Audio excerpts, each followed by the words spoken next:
they're collecting everyone's data. They're turning everyone's phone into essentially a tracking device for government purposes. This is creating this surveillance state apparatus. And then in the future, when there is an emergency or when there is some sort of social panic, whether it's something like COVID-19 or it's something like the Freedom Convoy, that the government's going to turn this surveillance state that they already have on their own citizens. And so that's really the risk. This is a big step towards a surveillance state that bad actors could abuse.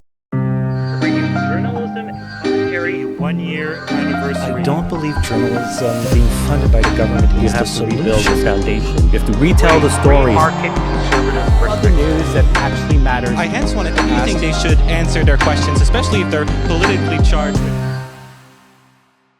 Hello and welcome to the podcast. Today we are talking about Bill C-22, also known as the Lawful Access Act. This is a piece of legislation that critics say would enable the Mark Carney government to have expanded surveillance powers. And I'll be honest, when I first read through this bill and read some of the commentary about this bill, I couldn't believe it. I actually had to read it twice because of how insane some of the propositions are.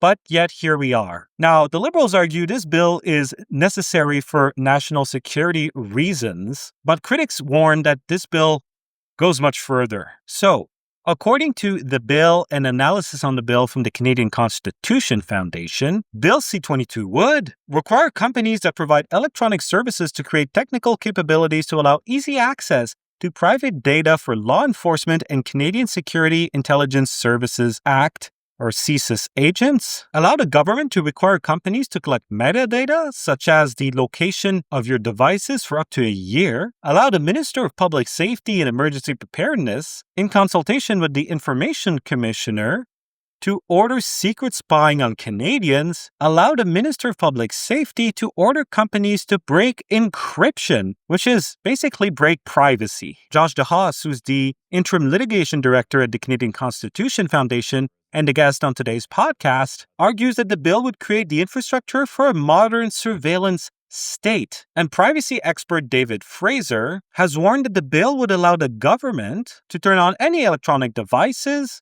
such as smartphones, smart TVs, and even smart fridges, into listening devices, and to do so secretly. And amidst concerns about backdoors that would break encryption, companies like Signal, which offers a very private messaging platform, as well as VPN providers like NordVPN, have said they would have to pull out of Canada if this bill passes. All of this is so serious that the Americans have now put Mark Carney on notice. Republicans Jim Jordan, chair of the U.S. Judiciary Committee, and Brian Mast, who oversees the Foreign Affairs Committee, have argued that Bill C-22 would drastically expand Canada's surveillance and data access powers in ways that would create significant risks to the security and data privacy of Americans, and that American companies operating in Canada would face a difficult choice, compromising the security of their entire user base, including U.S. citizens, or risking exclusion from the Canadian market, and that either outcome harms U.S. national security and economic interests by undermining trust in American technology and inviting reciprocal demands from other nations. To call this concerning is an understatement. And quite frankly, if this bill passes, it will not end well. So now, to discuss all of this, I am joined by Josh Dehaas, who is the Interim Litigation Director at the Canadian Constitution Foundation. In this interview, Dehaas, who is a lawyer, sounded the alarm on the bill. If you care about civil liberties, if you care about privacy and fundamental rights, this is a must-watch interview. So, without further ado, let's get to it. But first, be sure you are subscribed, because the majority of the people who watch my videos are not actually subscribed. Hit the notification bell to get around algorithmic censorship, and comment your thoughts down below, like the video, hype it, and consider getting a paid channel membership for less than $5 a month. Well, Josh, thanks so much for joining me on this Monday. No problem. Happy to be here. So, what exactly is Bill C-22? That's the reason I'm bringing you on today. What is the bill and why should Canadians care? So, Bill C-22 is an act respecting lawful access. And what it is trying to do is essentially, well, two different things.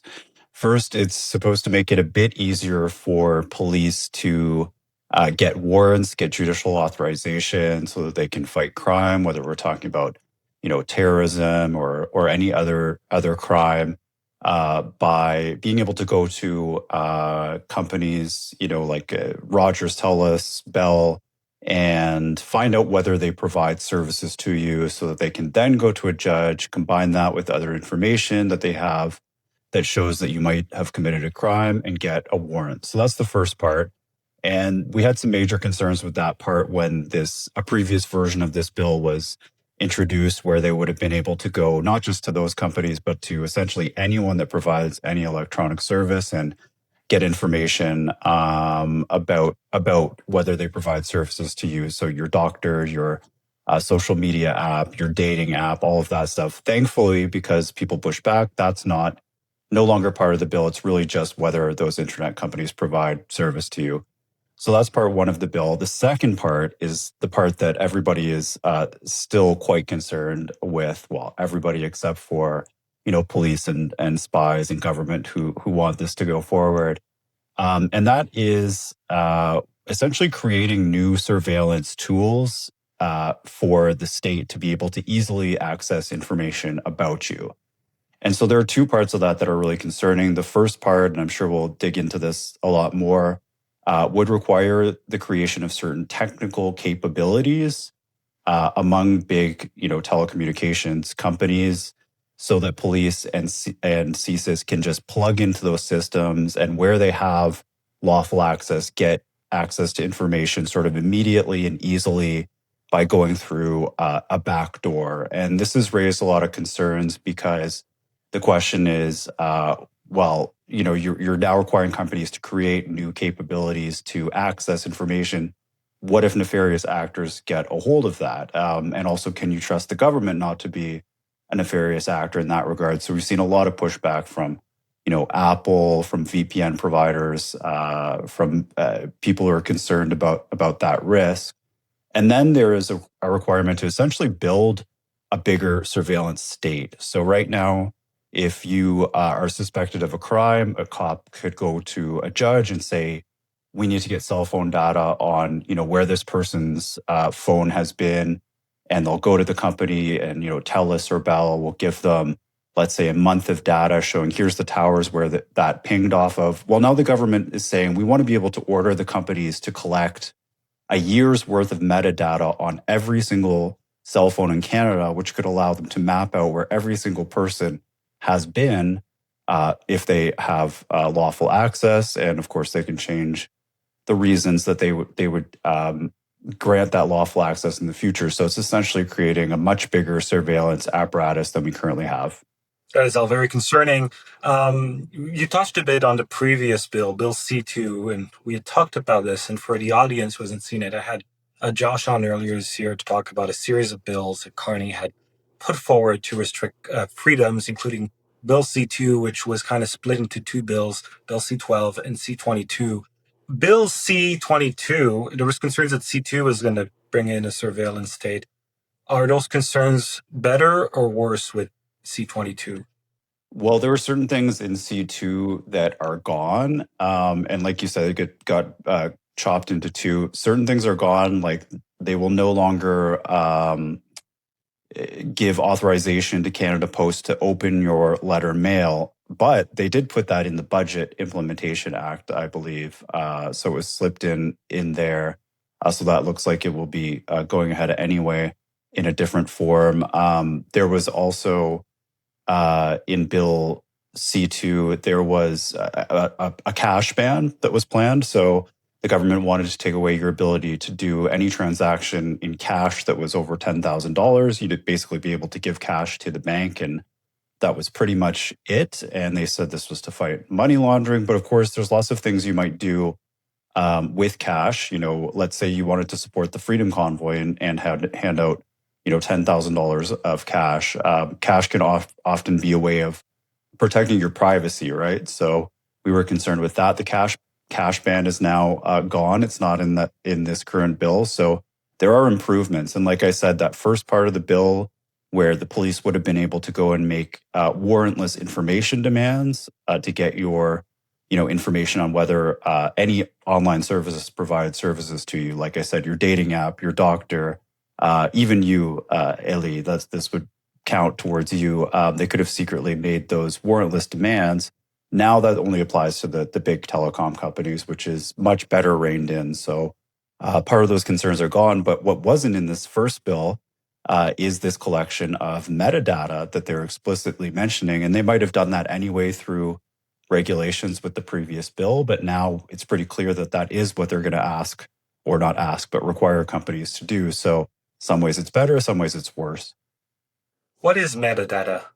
So metadata is data about data, and it means different things in different contexts, but it's often data that's not, like if you look at your Word document, it's data about that document, but it's not the content of the document itself. So what the government will say is, well, we're not getting anybody's social media history. We're not getting anybody's documents. We're not reading their emails. We're not doing anything like that. But they are getting information about, whether that email was created and when it was created and from whom it was sent to, and things like that. So metadata can reveal a lot. And the most concerning one, of course, is the location data. So what seems very evident from the bill is that the government does intend to require cell phone companies to essentially turn every phone in Canada into a tracking device, so that if they need that information in the future, and they say they would go before a judge and ask for it, it would be there in the future. There's some concerns about. I'll talk about two things. You can explain them. First of all, is this bill? It would create what is called a Supporting Authorized Access to Information Act.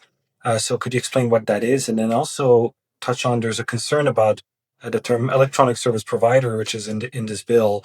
What are these two things that Canadians maybe should care about when they look into this piece of legislation? So the Supporting Authorized Access to Information Act is exactly what I was talking about, including the metadata retention as well as the creation of the technical capabilities. So that part of the act really is the big concern here, because, like I said, what happens now is if you're suspected of a crime, the police will go to the judge and ask the judge, say, here's the reasons we suspect this person has committed a crime.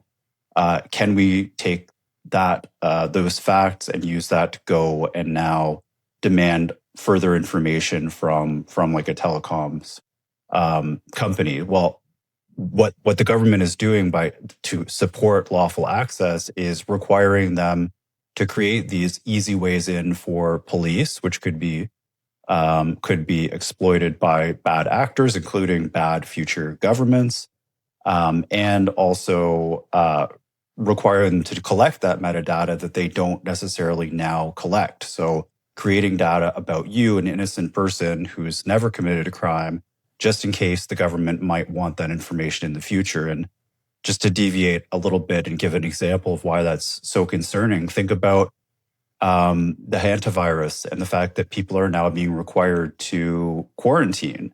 The incubation period, we're told, for that is about 42 days. So you're starting to see people mandatorily required to stay in their homes for 42-day periods at a time. Well, what if a future government says, we're going to pass a law that says, now that we've collected all of this metadata on people and where their devices are for a year, we're going to hand that over to public health so that they can monitor people and make sure that they haven't left their house when they're supposed to be quarantining for hantavirus. Well, what if people, they just go for a walk, they just go to the park, they're not interacting with anybody, they need to go for a mental health walk. Now they won't be able to do that because the government will have this information. So you never know when you create these surveillance apparatuses what they're going to be used for in the future. I mean, in World War II, the Nazi regime exploited all kinds of information collected by governments for non-nefarious reasons to do extremely nefarious, horrible things, including genocide against Jewish people, because the government had collected all these records of who is Jewish and who is not. So governments proactively creating all of these records is something that people should be concerned about. The electronic service providers question is interesting because this bill does something really weird, which is that it says we're going to require core providers to create this infrastructure for police to be able to go and plug in and get the information that they need easily, which is the thing that all these big companies are worried about. But it doesn't say what counts as a core provider. We suspect they probably mean like telecommunications companies plus maybe, big tech companies like Google and Apple and Signal. But then they also say the minister could then take these regulations, like these requirements that core providers are supposed to do and create, and also apply them to electronic service providers.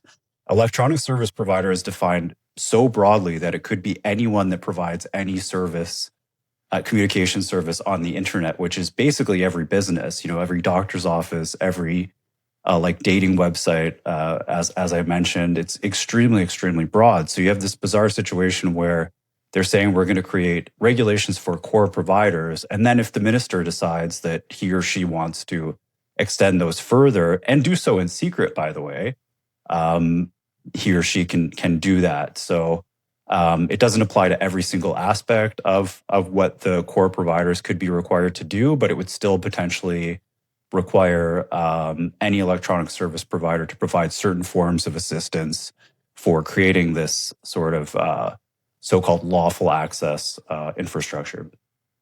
Very concerning.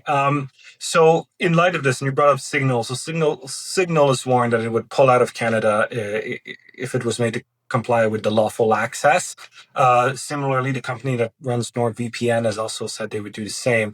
You look at Signal, it's an encrypted messaging platform. It's considered to be one of the most private. VPN similarly are used for privacy. So what exactly in this bill is causing encrypted services and privacy services in particular to be concerned?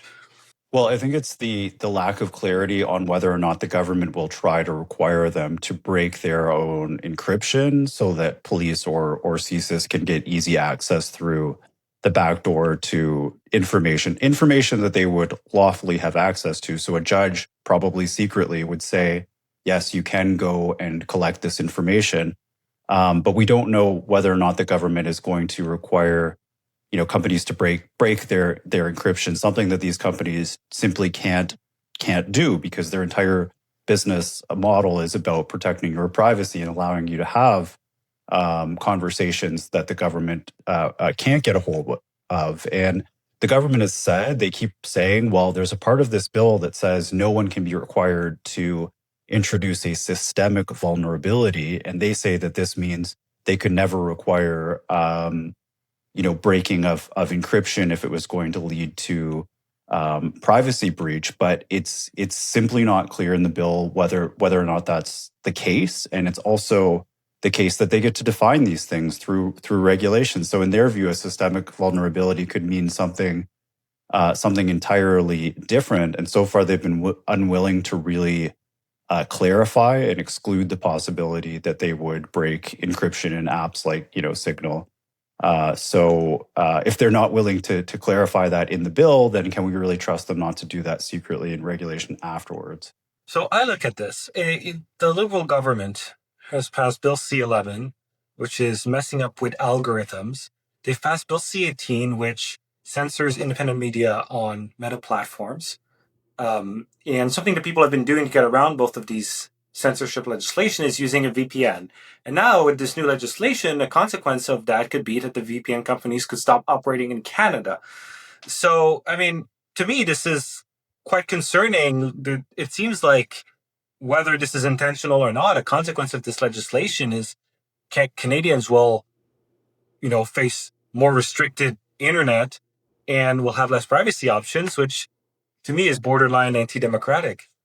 Well, yeah, I'd have to agree with that. I mean, the internet has been around for decades now, and it started out essentially free without much government regulation at all. I mean, really hardly any regulation in Canada at all. And so the question now is, well, what are the problems the government is trying to solve here that require putting limits on freedom on the internet and putting privacy at risk on the internet? And if you ask them, they'll say, well, we need to have these capabilities so that we can, prevent crime or stop terrorism or things like that. But we've stopped terrorism for decades without having a year's worth of everyone's location data collected, right? And the Liberals are facing a lot of pressure from police and other law enforcement to make their lives easier. And of course, I mean, everybody wants their job to be easier. And if you look at this from the perspective of a police officer, it's frustrating when you know that you could have potentially caught some criminal if you had more information on them. But we have Section 8 of the Charter, which is your right to be secure against unreasonable searches and seizures for a reason. We have warrants for a reason, and that's because the incentive of the state and police is always to try and pry and spy and get into our private lives and monitor us more closely and regulate us more closely. And we need a space that is private from the government. We need to be able to have conversations without worrying about the government being there. We need to be able to, sometimes go outside for a walk during a COVID-19 lockdown and not be worried that the government's going to immediately try and lock us down again, right? So it's all about getting the balance right. Yeah, I think what's really going on here is the Liberal government they want to make police happy, and they want to give something to law enforcement to say, we're on your side and look like they're fighting crime, but they're not getting the balance right with this particular bill. David Fraser, he's a privacy expert, and he has said that the powers given in this bill are so broad that it could allow electronic devices like smartphones, TVs, even smart fridges, because some people now have smart fridges in their homes, basically to be turned into listening devices through these secret orders that we've talked about. Is that a fair concern? I think it's a fair concern. I think David is an expert in this area, and when you're talking about technical capabilities to assist law enforcement, it's extremely broad. It's really hard to know what a minister would order electronic service providers to do in secret, and keeping in mind that electronic service providers would not be allowed to say publicly that that CSIS had ordered them to do this, and if they push back, they might face fines for doing so. So it's hard to imagine in a country like Canada that the government would want to turn a TV or a fridge, a smart fridge, into a listening device. But then again, you could see it happening. It's things like this have happened in many other societies in the past, and when the people in charge think that it's justified, they might go that far. So it's definitely a concern I share with David. Yeah, and I would say also for the audience, I mean, remember when we thought the government would never ban us based on medical status? The government would never dare to shut down a church or to impose a curfew.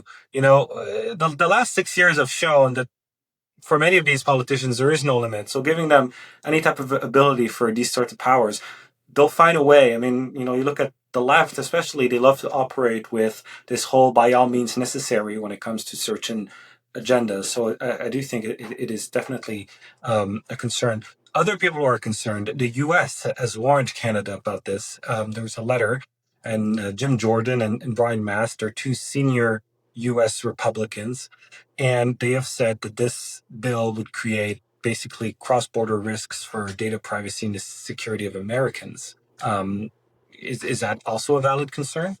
Well, I'm not sure on that one, to be honest. But every time the government regulates the internet in Canada, it does have effects in other countries. if I mean, data does not stay in borders, right? So if you're starting to regulate Apple, an American company, if you're starting to regulate Meta, an American company, or you mentioned Bill C-11 earlier. If you start to regulate Netflix, these have impacts on Americans, both from a trade and a security perspective. So this is something that the government keeps running up against, and so they have to really, unfortunately, realize that in many ways they have to align themselves with best practices in the U.S., which is quite privacy protective these days. The governments have tried to do things in the past to, they've spied on people through the NSA on their own citizens, and the courts have reined that in. So I think courts in Canada probably would eventually rein in a bill like this if it passes too. But it's something to keep in mind is that these things have trade impacts as well. Is it a fair assessment to say that, like, if this bill passes as it's written, like, this won't end well? Like, there's going to be consequences as we're going to feel physically, kind of like C-18 and C-11? Well, it's not going to be as immediate because, like I said, a lot of this will be in secret, and I think the big risk is not that tomorrow you wake up and suddenly you're living in a surveillance state. The risk is that this is creating this surveillance state apparatus, and then in the future, when there is an emergency or when there is some sort of social panic, whether it's something like COVID-19 or it's something like the Freedom Convoy, that the government's going to turn this surveillance state that they already have on their own citizens. And so that's really the risk. It's not necessarily that tomorrow you're going to wake up and have no privacy. It's that this is a big step towards a surveillance state that bad actors could abuse in the future. Do you think Bill C-22 as written is unconstitutional? I think that it's hard to say whether or not it's unconstitutional. I think that when you look at the retention of the metadata of individual innocent Canadians, I think that's something that we would test in court, and that very much could be an unlawful search and seizure. It's a very contextual test that the court applies, but there's no question that metadata itself is something that attracts privacy interests. So then the question becomes whether the government has a justified reason for doing that. And so that part of it, I think, is very vulnerable. And then, of course, the other part, building the technical capabilities, it's going to depend what they do with those. And I think, eventually we'll see cases come out that will challenge that part as well. But the more obvious charter risk is the fact that they're collecting everyone's data. They're turning everyone's phone into essentially a tracking device for government purposes, whereas now it's only with a judicial authorization that you can get information that the companies already have, which is much more limited. Is there anything else that Canadians should know about this bill that maybe we haven't discussed? Well, I think Canadians should just always think about what could happen if this type of thing falls into the wrong hands, because you're going to hear from police and you're going to hear the government say, well, this can help us solve crime, this can help us prevent a terror attack or something along those lines. And those are really important concerns, but you also need to think about whether the risk of creating a surveillance state in the future is worth it, essentially. All right. Well, Josh Dehaas, these are all my questions. Thanks so much for coming on today. Thank you. Bill C-22 is very concerning, but there's something else that I want to touch on, and that is Bill C-11, Bill C-18, and now Bill C-22 that make up the Liberal Party's holy trinity of online censorship. Now, the Liberals have their reasoning for introducing each of these bills, and they relate to promoting Canadian content and protecting national security. But a consequence of these three bills, regardless of what was the intention, has been the censorship, the desecration, and the undermining of independent media in Canada. Bill C-18 resulted in independent media being censored on Facebook and Instagram as a consequence of Meta not wanting to comply with the obligations of Bill C-18. And when that came into force, some independent media outlets lost half their traffic overnight. Now, if you rely on advertisers as a main source of revenue, these advertisers pay you based on how much traffic your website gets. So if your traffic drops by half, well, your advertisers and the money you get from these advertisers will also drop by half. So you could be losing 50% of your advertising revenue. And that's not a small headache. That's a massive gut punch. Now for Bill C-11, which deals with online algorithms. In recent weeks, you've had some conservative creators claim that they've been losing views despite all the other metrics being normal, and they've come to the conclusion that perhaps they're being subject to algorithmic suppression because of Bill C-11. Now, I haven't really experienced this personally, at least I don't think so. My channel has grown by 3,000%. I'm often getting between 3 and 10 times more views than the number of subscribers that I have. In fact, with my nearly 15,000 subscribers, I'm sometimes getting more views than channels with over 200,000 subscribers. So I'm not too sure if it's 100% because of C-11. We're also seeing people in the US getting less views. Mr. Beast is getting less views. But the fact that it's a possibility is very concerning because we as YouTubers do get paid by the number of views we get. It's that simple. YouTube pays us based on the number of views we get, and sponsors, well, the rate we're able to charge them is again based on the number of views we get. So if, because of Bill C-11, Canadian conservative YouTubers lost half their views, we could very easily also lose half our salaries. And let me ask you, if you lost half your salary, how would that impact you? Probably not well. And now third, we have Bill C-22 and the risk of VPNs pulling out of Canada. This impacts independent media in two ways. First, some Canadians use VPNs to bypass the censorship of Bill C-18 and now the alleged censorship of Bill C-11. If all the VPNs pull out of Canada because of Bill C-22, that's gone. Second, VPNs are a significant advertiser on independent media. So we would also lose some of our sponsors because why would they continue to advertise with us if we're in a country that they no longer operate in? So not only does this holy trinity, as a consequence of existing, is costing independent media up to half of their views, they could also be costing us some significant sponsors. And I'll be honest, as for the intent, I've spoken to people who are well-versed in these bills, who are no fans of the Liberals, who do not believe the Liberals are out to censor independent media. They actually think the Liberals are not intelligent enough to realize the impact. But I will say it's a pretty convenient consequence.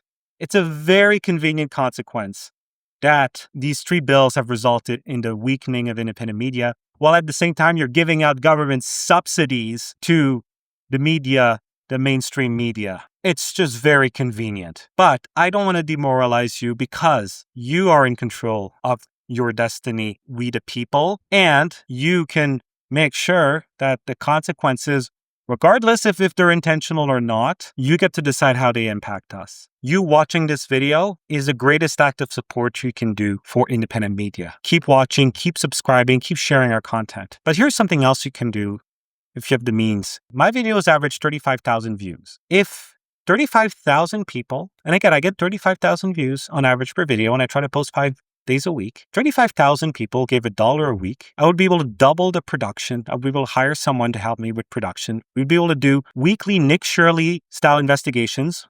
These types of investigations take a lot of resources. We'd be able to expose fraud, a lot of fraud. We would be able to get lawyers, security when it's needed to do these really in-depth style fraud investigations. We would be able to do so much here at EMCM Media, and imagine what the others would be able to do as well. So if you're able to, the greatest investment you can make today in the future of our country is supporting independent media. So thank you. Thank you for being here. Thank you for watching this video, and be sure you're subscribed. Consider giving if you're able to. If not, just keep watching our videos, keep sharing them. That does a lot. And until next time, God bless. God bless you all. Thank you. Oh, and one more thing. Be sure to sign the petition to stop Bill C-22. The link is below.